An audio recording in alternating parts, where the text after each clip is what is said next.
Hey, Pastor Ted here. I was recently riding in our family van with a transmission specialist I'll call Tony. And as Tony and I went for a test drive on Beltline Drive, he put the gas down real fast to try to get the van to kick into overdrive, which it did. And then suddenly there was a big clunk and the van just stopped running.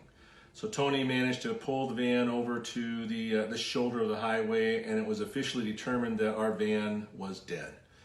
While we were waiting for help, surprise, a person showed up that was one of my former players that I coached many years ago. And this is a person who had a nightmarish 12 years of spiritual issues, mental issues, alcohol and drug issues. And yet there they stood clear-eyed and joyous. And they shared with me how they were walking with Jesus again. And they were more stable than they'd been for years, and they had been clean and sober for 7 months. I just cried tears of joy. And I shared 1 Thessalonians 3:8, which says, "It gives me new life to know that you are standing firm in the Lord." There on the side of the highway, I had a divine appointment where God used it to encourage me. Divine appointments are something we have anywhere, anytime, any place. For example, I had one in a playground years ago. A man who came to our church said the reason he was there was because of a conversation he had had with me in a playground when our kids were playing at the same playground. I don't remember the conversation, but God used that time to reignite his faith and get him back into church. Another appointment I had was a week after I had come home from my quadruple bypass surgery. I passed out.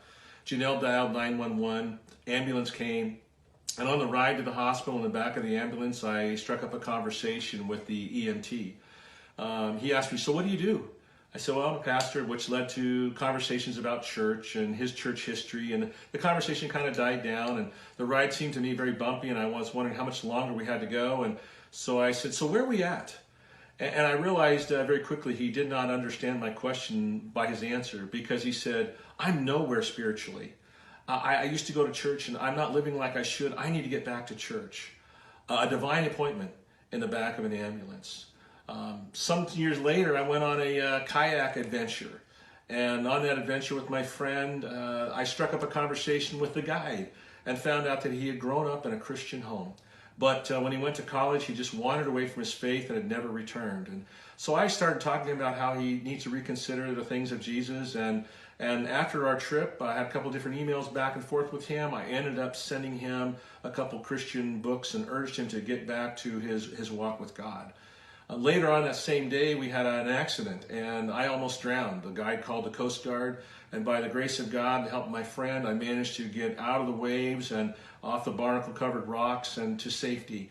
A couple men on the property we were on saw us, a father and son. They came and helped us and helped us and cared for us until they were able to transport us to a local hospital. I wrote both of them a thank you note, and the son responded to me. And so I wrote him back a little bit of my testimony, and I sent him a book as well. So I had 2 divine appointments from a kayak adventure. So once again, the reality is we can have a divine appointment anywhere, anytime, any place. It can be on the side of the road. It can be at a playground. It can be in the back of an ambulance. It can be after an adventure. It can be on the sidelines with parents watching a game together of your kids. It can be in an exercise class. It can be on the airplane. It goes on and on, the opportunities for divine appointments.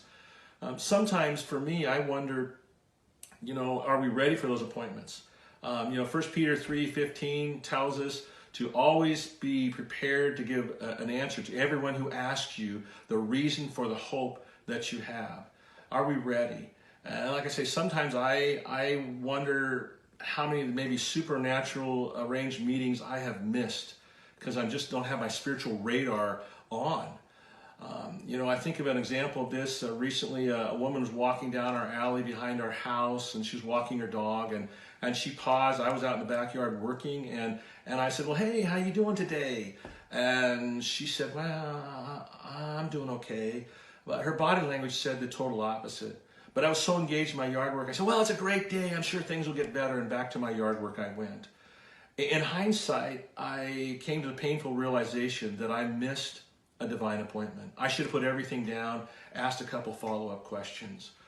These circumstances lately have caused me to realize how important it is that we have our spiritual antennas, our spiritual radar radar on at all times so that we don't miss the divine appointments God has set for us. My prayer for you, my prayer for me is that we have ears to hear, we have eyes to see, we have hearts that are sensitive to those appointments that God has set for us. May God bless you. May God bless your divine appointments.